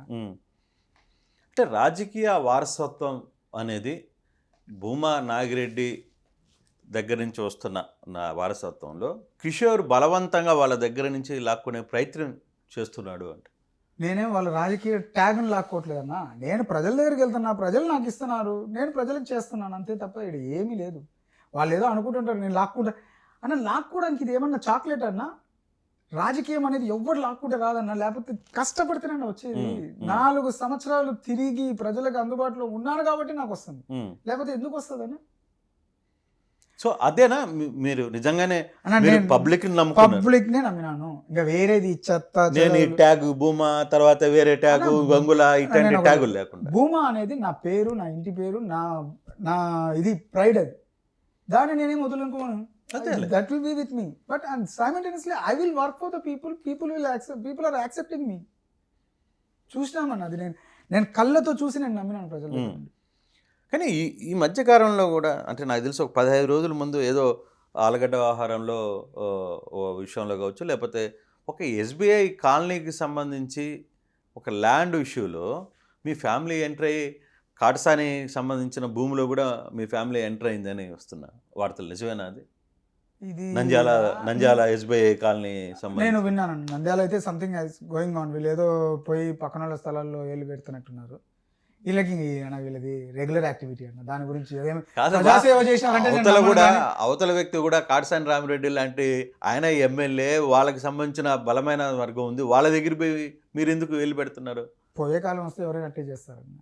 ఇప్పుడు ప్రతిదీ నాకే కావాలని ఏం అవసరం ఉందన్న వీళ్ళకి? వాళ్ళ దానికి నాకు తెలిసి అయితే పోవడం తప్పు. ఇంకా దాని పరిణామాలు ఎవరైనా ఇంకా ఎదుర్కోవాల్సి వస్తుంది కదన్నా. వీళ్ళు ఏంటంటేనా, వీళ్ళు ఏదైనా నాకు చెప్పేటప్పుడు మీరు ఇది ఇంత మంచి పని చేశారంటే నేను నమ్మాలంటే భయపడతా. కానీ ఇట్లాంటి దానికి పెద్దగా నమ్మేది ఏంటి? సో మీరు రెగ్యులర్ యాక్టివిటీ అన్నది వాళ్ళది చేసే ఉంటారని అనుకుంటారు. డెఫినెట్ దాంట్లో మళ్ళీ చేసే ఉంటారన్న ఖచ్చితంగా, నాకైతే డౌట్ లేదు. బికాస్ వాళ్ళు చేసే రెగ్యులర్ యాక్టివిటీస్ అవే. ఎక్కడ ఏ స్థలాలు ఉన్నాయి, ఏ దాని మీద ఎవరితో రాయించుకుంటే దాన్ని లిటిగేషన్ చేయొచ్చు అనే కాన్సెప్ట్ వాళ్ళు. అంటే ఒకటి కిషోర్ గారు, మీరు అబ్జర్వ్ చేసిన దాంట్లో కిషోర్కి ఎందుకు ఓటు వేయాలి? ఫర్ సపోజ్ ఆలగడ్డలో ఆలగడ్డలో రేపు టికెట్ వచ్చింది, ఆలగడ్డలో మీరు బీజేపీ నుంచో లేకపోతే పొత్తులో టీడీపీ 2 కంబైన్లో నుంచి ఎక్కడి నుంచో మీరు పోటీ చేస్తున్నారు అని అనుకుందాం. ఆ టైంలో కిషోర్కి ఓటేయాలి ఆలగడ్డ ప్రజలు. ఎందుకు వేయాలి? 2 చెప్తానన్న. ప్రజలని ఈ రోజు వరకు కూడా ఏదైనా జరిగితే వాళ్ళ ప్రజల తరపున మాట ఎత్తి మాట్లాడింది నేను ఒక్కనే ఆర్లగడ్డ. ఏ రోజే కానీ సమస్యలు, ఈరోజు ఆర్లగడ్డలో ఎన్ని సమస్యలు ఉన్నాయంటే ఈరోజు ఎమ్మెల్యేని ప్రతి ఒక్క దాని మీద మేము నిలదీస్తూనే ఉన్నాం. ముఖ్యంగా హెల్త్ ఇష్యూస్లో కొన్ని రోడ్స్ బాగాలేక, డ్రైనేజీలు బాగాలేక, సిరివెల్ల టౌనే ఉందన్న మా దగ్గర ఒకటి. చిన్న పిల్ల చనిపోయిందన్న. ఆ వర్షాలు పడి ఆ డ్రైనేజ్ సిస్టమ్కి డెంగ్యూ ఫీవర్లు వచ్చి ఎంతమంది అమాయకులు దొరు. ఆ సిరివెల్ల అయితే ఎంత ఘోరంగా ఉన్నది, మండల హెడ్ క్వార్టర్ అన్న, అంత దారుణంగా ఉన్నాయన్న. అలాంటిది అసలు ఈ ఎమ్మెల్యే ఏం పట్టించుకుంటున్నాడన్న? కనీసం ఇప్పుడు నేనున్నా, నా వరకు నేను చేయగలిగింది ఏదైనా చిన్న చిన్నగా ఉంటే చేసుకుంటూ వెళ్తాను. మనం ఒకటి అధికారంలోకి వస్తే ఖచ్చితంగా చేస్తానని నమ్మకం ప్రజలకు ఉంది. కిషోర్ రెడ్డి ఖచ్చితంగా ప్రజలకు చేస్తాడని నమ్మకం ప్రజలకు ఉంది. ఆ నమ్మకమే నన్ను ఇంత దూరం నడిపించిందన్న. ప్రజల్లో నమ్మకం లేకపోతే మనం పోతే మనకు తెలుస్తుంది. నాకు ఫస్ట్ డే 1 నేను పోయినానన్న ప్రజల ముందరికి. పోయినప్పుడు ప్రజలు నా మీద అంత ఏదో అట్లా ఇట్లా చూశారు. డే 2 నుండి కూడా అదే పెట్టుకొని తిరిగి లాస్ట్ 3 years తర్వాత నుండి చూస్తున్నాను నేను. ఆ పల్లెబాట పల్లె నిద్ర ప్రోగ్రామ్స్ చూసుకుంటూ వచ్చేటప్పుడు ప్రతి ఊర్లో నాకు పెరుగుతూ వచ్చినారు ఆదరణ అనేది. అంటే ఏదో చేస్తారని నమ్మకం ప్రజలకి. ఖచ్చితంగా నేను ప్రజలు నా మీద పెట్టుకునే నమ్మకాన్ని ఖచ్చితంగా నేను వదిలిపెట్టే ప్రసక్తి లేదు. ప్రత్యర్థులుగా మీరు భూమా అఖిలప్రియని చూస్తారా, గంగుల నానిని చూస్తారా రేపు జరగబోయే ఎన్నికల్లో? వైఎస్ఆర్సీపీ క్యాండిడేట్ని ఎవరో చూస్తాను. అంతకన్నా ఇప్పుడు ఈమె టీడీపీ క్యాండిడేట్ అయితే మేము ఏమైనా పట్టించుకోవాల్సిన అవసరం కూడా లేదు. అంతేనా? ఏది చాలా సింపుల్గా చెప్పేస్తున్నారు అన్న. డెఫినెట్గా ఆర్లగడ్డలో ఈమె ఎప్పుడు గెలిచినారన్న అంటే ఈమె ఇంకా గెలిపించిందైతే ఇంతవరకు లేదన్న. సరే, మొన్న ఎన్నికల తర్వాత ఛాన్స్ రాలేదు, దానికి ముందు రాలేదు. ఫస్ట్ 2014లో ఇనామస్గా ఇచ్చినారు ఉమ్మడి అభ్యర్థిగా, ఎవరు పోటీ చేయలేదు కాబట్టి ఆ రోజు కూడా ఓడిపోయింది వచ్చాము. ఈ మెంటాలిటీ ప్రజలకు తెలిసిట్టే. తర్వాత నెక్స్ట్ దాంట్లో ఓడిగొట్టినారు 40,000 మెజార్టీతో పోయింది. ఇంకా నెక్స్ట్ ఈమెకు అవకాశం ఇస్తారని నేనైతే అనుకోవట్లేదు. ప్రజలే వద్దనుకొని కార్యకర్తలే ఆమె ముందర ఒక మాట వెనక్కి వచ్చి ఒక మాట మాట్లాడతారు. అంటే దాని వెనకాల కిషోర్ ఏమన్నా నాకేం అవసరం ఉందన్న? గేమ్లు ఆడితే రాజకీయాలు చేయలేమన్నా. ప్రజలకు చేయాలని మనసులో ఉంటే రాజకీయాలు చేయగలుగుతాం. ఊరికి నటించడం అనేది కుదరేది కాదండి. ఇప్పుడున్న ప్రజలు ఇప్పుడు ఎలా చూస్తారంటే నువ్వు నిజంగా చేసేది హార్ట్ఫుల్గా చేసే రకం ఉంటేనే నేను యాక్సెప్ట్ చేసేది. ఎందుకు ఎక్కడ ల్యాండ్స్ ఇష్యూలో, హైదరాబాద్లో కావచ్చు, లేకపోతే ఇంకో దగ్గర కావచ్చు, మీ ఊర్లో కావచ్చు, పక్కన ప్రాంతాల్లో ఎక్కడ చూసినా ల్యాండ్ ఇష్యూస్లో భూమా ఫ్యామిలీ పేరు ఎందుకు విపరీతంగా తిరుగుతూ ఉంటుంది? ప్రతి దగ్గర మీ వాళ్ళు పోవడం, లేకపోతే మీకు తెలిసిన వాళ్ళు పోవడం, అక్కడ పోయి ల్యాండ్ మీద కబ్జాలు చేయడం, ఆ ల్యాండ్ని అంతా కూడా ఆక్యుపై చేసుకోవడానికి ప్రయత్నం చేయడం, ఎందుకు మీ ఫ్యామిలీకి ఎందుకు ఆ చెడ్డ పేరు వస్తుంది అన్న? మీకు అట్టిపండు విడిచినట్టు చెప్పిన ఆ పిల్ల భూమా కాదు, వాళ్ళ దరిద్రం ఆ పేరు వాడుకొని రాజకీయాన్ని వాడుకొని ఇట్లాంటి ఎదవ పనులన్నీ చేస్తున్నారు. ఎవరు మిగతా పేర్లు ఎక్కడైనా వినపడినా ఏ రోజైనా కానీ బ్రహ్మానంద రెడ్డి ఇట్లా కబ్జా చేసినాడో లేకపోతే కిషోర్ రెడ్డి కబ్జా చేసినాడో ఒక మీడియాలో కానీ ఎక్కడైనా ఒక స్క్రోలింగ్ అని వచ్చిందన్న? ఏమైతే అంటే ఇంకా షీఈస్ డూయింగ్ ఆల్ దట్ అంతే. ఎవరు లేరు ఇక్కడ. ఒక వ్యక్తి చేసే పని ఒక కుటుంబానికి ఆపాదించదని ఆమె ఒక్కటే చేస్తుంది. అది అరెస్ట్ అన్న. మాకు రాయలసీమలో ఏ ఆడామే అరెస్ట్ అయినా ఎప్పుడైనా చూసినారన్న మీరు? ఒక పేరు చెప్పండి. పొలిటికల్ అరెస్టే కదా అని ఆమె చెప్తోంది. ఏది అది పొలిటికల్ అరెస్ట్ అన్న? కళ్ళ ముందర కొడితే పొలిటికల్ అరెస్ట్ అంటాడు, కిడ్నాప్ చేస్తే పొలిటికల్ అరెస్ట్ అన్నది అన్న. ఆమె చేసే పనులన్నీ పబ్లిక్ యాక్సెప్ట్ చేసే పనులు కాదన్నది. పొలిటికల్ అరెస్ట్ ఇంతవరకు ఆర్లగడ్డలో ఆమెను ఎందుకు చేస్తారన్న? ఏం పెద్ద పోయి ఒక ధర్నా చేసిందా, లేక ఉద్యమం చేసిందా, లేకపోతే ఏదైనా చేసిందా? అన్ని పనికిమాల పనులు చేయడము, ఆ స్వార్థం కోసం చేయడము. ఇంకా చెప్పాలంటే ఇన్ఫ్యాక్ట్ ఆమె వెనక వచ్చే కార్యకర్తలను కూడా డిఫెన్స్లో పెడుతుంది, ఇరికిచ్చి పెడుతుంది. ఏదైతే చేయకూడదో అదే చేసి వాళ్ళని కూడా. అంటే ఈమె ఉద్దేశం ఏంటంటే వీళ్ళందరూ కేసులో ఉన్నారంటే మాతో పాటే ఉంటాడు జీవితాంతం అడిగిపోరు. ఈ కాన్సెప్ట్ కూడా ఉంది దాని దగ్గర. బంపర్ ఆఫర్, అది తిరిగిందానికి ఒక బంపర్ ఆఫర్ ఇస్తుంది. అది కూడా తెలుసుకున్నారు ప్రజలు దాదాపు. ఇంకా చాలా నాయన ఎదురు పిలిచినా కూడా పోరు, అలాంటి పరిస్థితిలో ఉంది. అంటే ఇష్యూస్లో కూడా మీకు కుటుంబ సభ్యులు కావచ్చు, మీరు అందరూ కొంత అక్కడ వెల్ ఎడ్యుకేటెడ్ పీపుల్ కూడా ఉన్నారు మీ ఫ్యామిలీస్లో. వాళ్ళు ఎందుకు ఈ ఇష్యూస్ అని వాళ్ళకి చెప్పే ప్రయత్నం మీ ఫ్యామిలీ సైడ్ నుంచి ఎప్పుడు జరిగిందా? లేదు వాళ్ళు వినరు అంతేనా? దాంట్లో వేరే చెప్పే ప్రయత్నం అయితే జరిగిందా? ఫస్ట్లో అందరూ చెప్పి అలసిపోయి వద్దుపోయేది పంచాయతీ అని వదిలేసినారు. ఇక ఎవరు చెప్పడానికి కూడా ఇంకెవరు లేరన్న వాళ్ళకి. వాళ్ళ ముగ్గురు తప్ప వాళ్ళకి ఎవరు లేరు. సో వాళ్ళ మదర్కి ఫ్యామిలీ అంటే మీ బాబాయ్ పిన్ని మీద ఉన్న ప్రేమ ఇవన్నీ కూడా వర్కౌట్ కావట్లేదు. అన్న ప్రేమ వేరు, ప్రజలకి మనం ఉండేదాని బాధ్యత వేరు. దానికి లింక్ పెట్టకూడదు కదన్నా. ఇప్పుడు ప్రేమ ఉందని చెప్పేసి రాక్షసులను తీసుకొచ్చి మళ్ళీ నరికించుకుంటారన్న తలకి. పాముకు పాలు పోస్తే ఏం చేస్తుందన్న, ప్రేమతో పాలు పోస్తే కాటే వేసేది మళ్ళీ మనం. అంతే వీళ్ళు కూడా. కానీ చాలా సీరియస్ అలిగేషన్స్ కిషోర్ మీరు వాళ్ళ మీద చేస్తున్నది. సో ఏది సీరియస్ అన్న, నేను చేసిన అలిగేషన్ ఏం లేదు. మీరు అడిగింది అన్ని ప్రజల్లో, టీవీలలో వచ్చేది, పబ్లిక్లో వచ్చేది తప్ప నన్ను మీరు అడిగిన క్వశ్చన్లలో ప్రతి ఒక్కటి వాళ్ళదే కదన్నా. వాళ్ళు మీరు చూసిందే నన్ను అడుగుతున్నారు. కళ్ళకు కనపడేటివే. రోజు ఏదో ఒక పంచాయతీ లేకపోతే వాళ్ళకి నిద్ర పట్టదు. కేవలం డబ్బు సంపాదన కోసం రాజకీయం అనే దాన్ని అడ్డు పెట్టుకొని, పార్టీలను అడ్డు పెట్టుకొని ఎక్కడ లెక్కలు సంపాదించుకుందామా అనేది తప్ప వాళ్ళకి ఇంకొక కాన్సెప్టే లేదు. ప్రజాసేవ చేసినట్టు మీరే నాకు ఒక్కటి చెప్పండి అన్న, అఖిలప్రియ ఇంత మంచి పని చేసిందని ఒక్కటి చెప్పండి. లేదా ఒకడికి ఏదైనా ఇచ్చిందో, ఏదైనా పంచిందో, ఏదైనా చేసిందో అనేది ఒకటి చెప్పండి. ఒక పెళ్ళికి ఇది ఇచ్చిందనో, ఇంకోటి ఇచ్చిందనో, మామూలు ఒకడు చచ్చిపోతే వాడికి ఒక 5,000 ఇచ్చిందనో, ఏదైనా ఒక్కటన్నా మీ ఆర్టీవీ అనేది ఆంధ్ర వైజ్ తెలంగాణ వైజ్ ఉంది కదన్నా, అక్కడ ఏదైనా ఆళ్ళగడ్డలో ఎవరైనా మన వాళ్ళు ఉన్నారు, వాళ్ళకి చెప్పి ఒకటి ఏమైనా అఖిలప్రియ దాన ధర్మాలు, లేకపోతే ఇంకొకటి ప్రజలకు ఉపయోగపడేది ఏదైనా సొంతంగా ఒక వాటర్ ప్లాంట్, ఒక ఇంకొకటో ఏదైనా పెట్టినది ఒక్కటి. సో మీరు స్థాపించిన వాటర్ ప్లాంట్లు అన్నీ వర్కౌట్ చేస్తున్నాయి. డెఫినెట్గా అన్నీ జరుగుతున్నాయి. సో దాదాపుకి ఈ మధ్య మీ సొంత నిధులతో కూడా రోడ్లు వేసినట్టున్నారు అక్కడ. అంటే మీరు రోడ్లు వేయడం అంటేనా వాళ్ళకి తాత్కాలికంగా కొంత ప్యాచెస్ వేయడము, ప్రజలకి కొంచెం వెసులుబాటు కల్పించడం. అంటే but that is also more expensive. మనం చేస్తున్నాం స్థాయి ప్రజల కోసం చేయాలని తాపత్రయంతోనే చేస్తున్నాం, కానీ ఇంకొక దాంతో. కానీ ఒకవేళ కిషోర్ వచ్చే ఎన్నికల్లో ఓడిపోయాడు అనుకో, వెళ్ళిపోతాడా మళ్ళీ తిరుపతికి? సేమ్ మళ్ళీ పోరాటమే తప్ప ఏమున్నదండి. రాసి పెట్టుకోండి, దానికి డౌటే లేదు. అంటే 2004లో జరిగిన సంఘటన మళ్ళీ 2004 it's different. I was just 21 years అన్న. నేను ఎంపీపీగా నన్ను తీసుకొచ్చి పెట్టారు. నాకు రాజకీయము ఆ రోజు నుండి I was inspired with my Shobha Nagireddy గారిని చూసి. అండ్ మా నాన్న గురించి నాకు వాళ్ళు చెప్పే, మా బాబాయ్ ఇన్ఫ్యాక్ట్ మా నాన్న గురించి చెప్పేవాడు, మీ నాన్న ఇట్లరా అట్లరా అనేది. మేమేమైనా తప్పులు చేస్తే కూడా అంత ఆయన, మా నాన్న నన్ను మోటివేట్ చేశాడు మా బాబాయ్. అండ్ నాగిరెడ్డి గారి స్టైల్ ఆఫ్ పాలిటిక్స్ చూడడము, ఆయన కార్యకర్తకి ఎంత అండగా ఉంటాడు. ఒక కార్యకర్త ఈరోజు ఎగ్జాంపుల్ అన్న, కార్యకర్తల కోసం ఆయన ఎంతమందికి ఏది పట్టించుకోడు. కమిషన్లు ఇలాంటి వ్యాపారం ఎప్పుడు చేయలే. ఈరోజు అఖిల వాళ్ళు చేసేది ఎంత దారుణం అంటే, నీరు చెట్టు బిల్స్ కోసం సొంత కార్యకర్తల్ని ఇళ్లల్లో మనుషులను పెట్టడము, రాత్రిపూట పోయి వాళ్ళ ఇళ్లలో ఆడోళ్ళని లేపుకుంటూ ఆడే మనుషులు కూర్చోవడం అప్పున్నోళ్ళలాగా. వాళ్ళే కార్యకర్తలు బిల్లులు పడాక 4 సంవత్సరాలు 5 సంవత్సరాలు లేట్ అవ్వడంతో వడ్డీలు కట్టుకోలేక ఏడుస్తుంటే వాళ్ళ ఇళ్లలో మనుషులను పెట్టి దొంగ బాండ్లు తయారు చేస్తున్నారన్న. ఇన్ఫ్యాక్ట్ దొంగ బాండ్లు, చెక్కులు వాళ్ళు ఏదైనా వేరే వాళ్ళకి ఇచ్చింటే వాడిని బెదిరించి ఆ చెక్కులు తెచ్చుకొని వీళ్ళే. ఒకటి విన్నానన్న, బాచాపురం శేఖర్ రెడ్డి అని అన్న, మా సొంత బంధువు అండ్ భూమా నాగిరెడ్డి గారికి అఖిలప్రియ, ఇన్ఫ్యాక్ట్ అఖిలప్రియతోనే ఉన్నాడన్న అతను. ఆఫ్టర్ నేను వచ్చినాక కూడా నన్ను రమ్మన్న వ్యక్తులు అతను కూడా, మీరు అందరూ ఉండండి లేకపోతే ఎత్తిపోతామని మాటలు మాట్లాడినా, నేను వచ్చినాక కూడా అతను అఖిలప్రియతోనే ట్రావెల్ అవుతున్నాడు. అలాంటి వ్యక్తి 3 కోట్ల చెక్ బౌన్స్ కేసు వేశారు. సొంత మనిషి ఆయనతో పార్టీ తిరుగుతాడు. తెలుగుదేశం పార్టీ కన్వీనర్ అన్న, ఒక మండలానికి కన్వీనర్ అతను. అలాంటి వ్యక్తినే ఆమె ఉపేక్షించలేదు. నాకు డబ్బులు కావాలి. ఈమె చేతిలో ఏమీ లేదు. షీజ్ అంత టాయ్ అనుకోవాల్సింది. భార్గవరామ్ ఏం చెప్తే అది చేయాల్సిందే.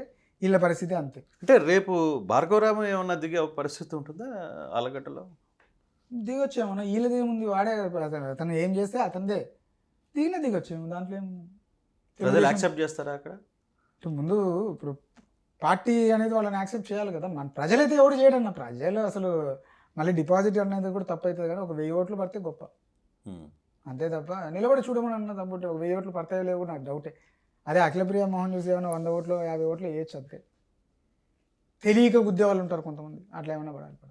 సో ఆ బ్రాండ్ అతను అంటే మీరు కూడా మార్చేస్తున్నారా భూమా భార్గవరామ్ అని మీరు అంటున్నారు కదా, అంటే వాళ్ళు భూమా రాఘవ్ అని ఆయన పేరు కూడా మార్చుకుంటున్నారు. అంటే ప్రజలు చెప్పుకుంటున్నారు భూమా భార్గవరామ్ అని, అంతే తప్ప. సో ఆ చర్చ అయితే నడుస్తుంది ఇప్పుడు. నాకు తెలియదు అన్న, మీరు చెప్తున్నారు కొత్త పాయింట్. అలాంటిది జరిగినా ఆశ్చర్యపోవడానికి లేదు వాళ్ళ దాంట్లో. అంటే ఒకటి కిషోర్, ఎందుకు ఇందాక నేను అడిగితే మీరు కొన్ని పాయింట్లు చెప్పారు నేను చేయాల్సిన వ్యవహారం. కానీ ఈరోజు ఆలగడ్డ ప్రజలకి ఈ కబ్జాలు, ఈ దౌర్జన్యాలు, ఈ రిస్ట్రిక్షన్స్ వీటన్నిటిని వదిలి ఒక ప్రశాంతమైన ఆలగడ్డ, మీరు అన్నారు ఆలగడ్డలో ఫ్యాక్షనే లేదు సార్, మీరు పొరపాటు పడతారు, ప్రశాంతమైన వాతావరణం ఉంది, కానీ ఈ దౌర్జన్యాలు ఇవి మాత్రమే ఉన్నాయని చెప్తున్నారు. నిజంగా అటువంటి లేని ఒక ఆలగడ్డ నేను చూడొచ్చా? డెఫినెట్గా చూపిస్తానన్న, డెఫినెట్గా నా పోరాటం ఆగదు, చూపిస్తాను, దాన్ని ఖచ్చితంగా చేస్తాను, అందులో ఎటువంటి డౌట్ లేదు. కానీ మీ మీద దాడులు జరిగితే ఏమన్నా మేమేమన్నా ఎక్కడ వేరే చోటు నుండి రాలేదన్న, అక్కడ పెరిగిన వాళ్ళమే అన్న, ఎవడన్నా దాడి చేసేది? మీ చేతులు అయితే కట్టుకొని కూర్చోం కదన్నా, మేమేం చేయాలో అది చేస్తాం, అంత ఈజీ అన్న. నా గురించి తెలిసిన వాళ్ళకి కనపడేది ఒకలాగా ఉన్నా కూడా we know what to do and what not to do, అంతే తప్ప ఎప్పుడు ఎలా అనేది మేము స్పందించగలుగుతాం, దానికి ఏం పెద్ద భయం లేదు. అంటే కిషోర్ చూడడానికి గుడ్ బాయ్లా ఉన్నప్పటికీ లోపల బ్లడ్ వేరేదే అన్న. అవసరమైనప్పుడే కానీ ఇప్పుడు నా ప్రజలు మా ఆర్లగడ్డలో ఎవ్వడు ఆ కాన్సెప్ట్ లేదు. ఇన్ఫ్యాక్ట్ మొన్న నేను ఒక మీటింగ్లో చూసాను జగత్ విఖ్యాత్ రెడ్డి మాట్లాడిన మాట, కొడకల్లారా నరుకుతా సంపుతా, లోకేష్ ముందే కదా, లోకేష్ గారి ముందే అనుకుంటా. బట్ వాట్ ఈస్ దట్, ఈరోజు అది చూసినాక ప్రజలకు కూడా అనిపించింది ఏం జరుగుతుంది ఇక్కడ అని. ఎక్కడికి తీసుకుపోదాం అనుకుంటున్నారు ఆళ్ళగడ్డని?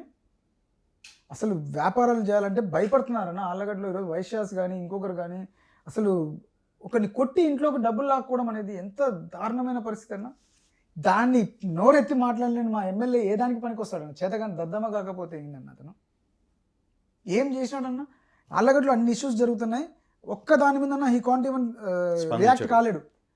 అదేంటో నాకు అర్థం కావట్లే. ఈయన ఈ మధ్య ఎప్పుడో విన్నా ఆమెకు టికెట్ రావాలని పూజలు చేస్తున్నాడంట. ఎందుకు? అదే నాకు అర్థం కాలే. ఈయన పూజలు చేయడం ఏంది, ఆమెకు టికెట్ రావడం అంటే? ఆమె వస్తే ఆయనకి ఈజీ అంటే దానికోసం చేస్తున్నాడంట. ఒకటి ఆమెకు మారుతుందంటే ఈయన టెన్షన్ పడతాడు. అదే అంత. కానీ పబ్లిక్ యాక్సెప్ట్ చేస్తారా? చూస్తారు ఒకసారి లేదు, ఒక సంవత్సరం చూస్తారు, 2 సంవత్సరాలు చూస్తారు. ఆల్రెడీ పబ్లిక్ డిసైడ్ అయ్యారు కదా, దే వాంట్ సమ్ చేంజ్ అన్నది. మార్పు అనేది ఒకదాంతో మొదలవుతుంది అన్న. ఈరోజు బీజేపీ ఆర్లగడ్డలో కూడా 2 కౌన్సిలర్లు గెలిచినాం, ఒక ఎంపీటీసీ గెలిచినాం. మీరు అనే బీజేపీ అనేది దానికి ఓటే ట్రాన్స్ఫర్ కాకూడదు కదన్నా.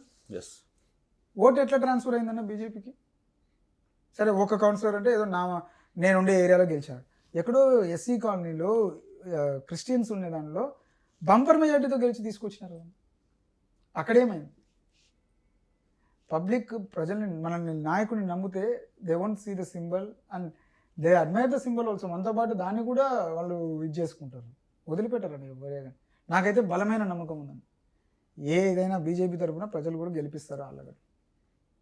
ఖచ్చితంగా. అంటే పబ్లిక్లో ఉండిన తర్వాత పార్టీని చూడరు కదా, వ్యక్తిని చూస్తారు, వ్యక్తి యాక్టివిటీని చూస్తారు. సో ఏ విధంగా నడుస్తున్నాడు, ఏ విధంగా వెళ్తున్నాడు అనే కంటెంట్లోనే ఉంటుంది. పబ్లిక్ ఏమి అంత పిచ్చోళ్ళు కాదు, ఒకటే ఏం జరుగుతుందో వాళ్ళు తెలుసుకోలేనంత దీంట్లో ఎవరు లేరు. ప్రతి ఒక్కరికి ఒక ఐడియా ఉంది, ఎవరిని ఏం చేయాలనే సెక్షన్లో ఖచ్చితంగా ఉంటారు. నాకు వెల్ సాటిస్ఫాక్షన్గా ఆళ్ళగడ్డ ప్రజల మీద నమ్మకం ఉన్నది. దే విల్ అనేది ఖచ్చితంగా మార్పు చేసి చూపిస్తారు ఆళ్ళగడ్డని. ఆ మార్పు మీకు ఈసారి డెఫినెట్గా. అండ్ మార్పు ఒకటే అనే దానికన్నా నేను ఎంత ముందరికి వెళ్ళాను, ప్రజలకి ఎంత దగ్గర అవుతున్నాను అనే దాంట్లో ప్రజలు నాకు అంత దగ్గరే. ఈరోజు పల్లెబాట కానీ పల్లెనిద్ర కానీ అన్ని కార్యక్రమాల్లో ప్రజలు దే ఆర్ సీయింగ్ మీ. ఏమైనా చేయాలనుకుంటున్నారు చివరిగా ఆళ్ళగడ్డకి? మీరు చేయాలని ఏమైనా ఉన్నాయా? ఒక గోల్ ఉందా, నేను ఈ విధంగా ఆళ్ళగడ్డని తీసుకురావాలి అన్న? డెఫినెట్గా. ఈరోజు మాకు ఆళ్ళగడ్డ మెయిన్ వ్యవసాయ ప్రాంతం, అగ్రికల్చర్ మీద డిపెండ్ అయ్యింది ఇప్పుడు. సో అగ్రికల్చర్ బేస్డ్ మీద ఇప్పుడు మాకు గన్లేరు రిజర్వాయర్ ఉంది, దాన్ని కూడా దాని సామర్థ్యత పెంచాలి. ఈరోజు 1 TMC ఉంది, దాన్ని 2, 2.5, 3 వరకు తీసుకెళ్తే రెస్క్యూ టైంలో మాకు అది ఉపయోగపడుతుంది, వాటర్ అనేది. అదొకటి. అండ్ ప్రజలకి ఈ సీడ్స్ దాని మీద ఏదైనా ఫ్యాక్టరీస్ కానీ ఆళ్ళగడ్డకు వచ్చే విధంగా, ఎందుకంటే ఇక్కడ నుండి ఎక్కడికో తీసుకుపోయి అక్కడ తయారు చేసి ప్రాసెసింగ్ చేసేదానికన్నా ఇక్కడే ప్రాసెసింగ్ యూనిట్లకి మనం తెచ్చేదానికి. అండ్ మా ఆళ్ళగడ్డలో ఇంకా స్కోప్ సోలార్కి ఉంది. అండ్ ఇంకా చెప్పాలంటే శిల్పకళ మీద ఆళ్ళగడ్డలో దాదాపు ఇప్పటికే 2-3 వేల మంది ఉపాధి పొందుతున్నారు, డైరెక్ట్ ఆర్ ఇండైరెక్ట్. దాన్ని ఎలా పెంచాలి, దాన్ని ఒక స్టేజ్కి తీసుకెళ్తే ఆళ్ళగడ్డ చాలా డెవలప్ అవుతుంది. ఈరోజు పాండిచేరి ఆ రేంజ్లోకి తీసుకెళ్ళాలి శిల్పకళ మీద. అది కూడా చాలా స్కోప్ ఉంది, దాని మీద కాన్సన్ట్రేట్ చేస్తాను. కొన్ని చాలా ఉన్నాయన్న చేయాల్సినవి. అండ్ ముందు ఆళ్ళగడ్డ ప్రజలకు ప్రతి గ్రామంలో మౌలిక సదుపాయాలు. ఈరోజు ఆళ్ళగడ్డలో హాస్పిటల్లే ఉంది కానీ ఈరోజు పరిస్థితి ఉంటే ఒక కాలు ఇరిగినా ఒక చెయ్యి ఇరిగినా కూడా మేము నంద్యాలకు పోవాల్సిన పరిస్థితి. అసలు ఇంజనీరింగ్ కాలేజ్ లేదన్నా మీరు నవ్వుతారు. ఆళ్ళగడ్డలో ఇంజనీరింగ్ కాలేజ్ లేదు ఒక కాన్స్టిట్యున్సీలో. ఈరోజు మీరు చెప్పండి ఎక్కడున్నాయి? కేవలం ప్రతి ఒక్కటి ఈరోజు ఆళ్ళగడ్డలో డెఫిసిట్. పాలిటెక్నిక్ కాలేజ్ లేదు, మనకి ఇక్కడ బనానపల్లి ఉంది, అన్ని చోట్ల మాకు లేదు. ప్రతి ఒక్కటి ఏదైనా డెవలప్మెంట్ తీసుకురావాలి కొత్తగా. చాలా ల్యాకింగ్ ఉన్నాం మేము. ఎంప్లాయ్మెంట్ జనరేషన్ ఆళ్ళగడ్డలో చాలా ల్యాక్. ఈరోజు యువత చదువుకోవాలన్నా ఆడుకోపోవాలి, ఏం పని చేసుకోవాలన్నా నంద్యాలకు పోవాలి. ఇంకా ఏముందన్న మా దగ్గర? సో కాల్ ఇన్ని రోజులు ఏం చెప్తున్నాడు? ఈ 10 సంవత్సరాల నుండి అభివృద్ధి అనేది శూన్యం. ఈ ఎమ్మెల్యే వచ్చినాక ఏమీ లేదు. అట్లా అసలు ఆమె పట్టించుకునేదే లేదు. ఎప్పుడు చూసినా టూరిజంలో ఏ హీరోయిన్ని పట్టుకొద్దాం, ఏ హీరోయిన్ పట్టుకొచ్చి ఏడైనా కమిషన్లు వస్తాయని చూసినారే తప్ప ఆర్లగట్లో కూర్చొని మన ప్రాంతానికి ఏం చేద్దాం, ప్రతి ఊర్లో ఇది చేద్దాం అది చేద్దాం ఏం లేదు. ఎక్కడ డబ్బులు వస్తాయో ఆ దానిల మీద డబ్బులు పెట్టారే కానీ ఈరోజు ఇదే గన్లేరు రిజర్వాయర్ని వీళ్ళు వెడల్పు చేసే అవకాశం ఉండింది. నీరు చెట్టు కింద ఎన్ని ప్రోగ్రామ్స్ చేయొచ్చు. దానిలో పని చేయాల్సి వస్తుంది ఎక్కువ. డబ్బులు రావని చెప్పేసి చెత్త దానిలో అన్నీ పెట్టేసి డబ్బులు వేస్ట్ చేసి. ఖచ్చితంగా నాకున్నాక ఒక చిన్న మేనిఫెస్టో కూడా అలాగే సపరేట్గా తయారు చేసుకొని మా గ్రామంలో ఏ సమస్యలు ఉన్నాయనే దాని మీదనే ఈ పల్లెబాటలో పల్లెనిద్రలో మేము తెలుసుకుంది. ఈ గ్రామానికి ఈ సమస్య, ఈ గ్రామానికి అంటే ప్రతి ఊరికి ఒక చిన్న సైజ్ ఇష్యూస్ అన్నీ ఒక లిస్ట్ అవుట్ చేసి పెట్టుకున్నాం. దాని మీదనే వర్క్ చేస్తాం. సో రాబోయే ఇంకా టైం లేదు, కరెక్ట్గా ఒక ఆల్మోస్ట్ ఒక 4-2 నెలల్లో నోటిఫికేషన్ వస్తున్న నేపథ్యంలో అవి మెంటల్గా ప్రిపేర్ ఫర్ బోత్. మీ మీద దాడులు జరగచ్చు, ఇంకోటి చేయొచ్చు, అట్ ద సేమ్ టైం మిమ్మల్ని ఓడిగొట్టే ప్రయత్నాలు కూడా చేయొచ్చు. ఓటమి గెలుపు అనేది అది ఇట్స్ నాట్, అది పార్ట్ ఆఫ్ గేమ్. ప్రజలు యాక్సెప్ట్ చేసేదాన్ని బట్టి ఉంటుంది. సో నన్ను ఈరోజు 50,000 మంది యాక్సెప్ట్ చేయొచ్చు, 70,000 మంది అది ఓకే. మనకు కావాల్సింది అదే అన్న. ప్రజలు ఎప్పుడైనా ఇప్పుడు చెప్పాం కదా, గెలుపు ఓటమిలు అనేది చూసాం. There are so many examples. Adinarayana Reddy గారు, రామసుబ్బారెడ్డి గారు ఇద్దరు కలిసి నిలబడితే సుధీర్ రెడ్డి గారు గెలిచారు. ఇద్దరు పెద్ద దండలు పోటీ చేస్తేనే experience. There is nothing to say about anything. Anything can happen. But ప్రజలు అనే వాళ్ళకి దగ్గర ఉండాలి మనం. సో ప్రజల్లోనే ఉంటానంటారు. డెఫినెట్గా. Right sir, all the best. Thank you and wish you all the best. Thank you. మరిన్ని వీడియోస్ కోసం ఛానల్ ని సబ్స్క్రైబ్ చేయండి, లేటెస్ట్ అప్డేట్స్ కోసం వాట్సాప్ ఛానల్ ని ఫాలో చేయండి, అండ్ లింక్ డిస్క్రిప్షన్ లో ఉంది.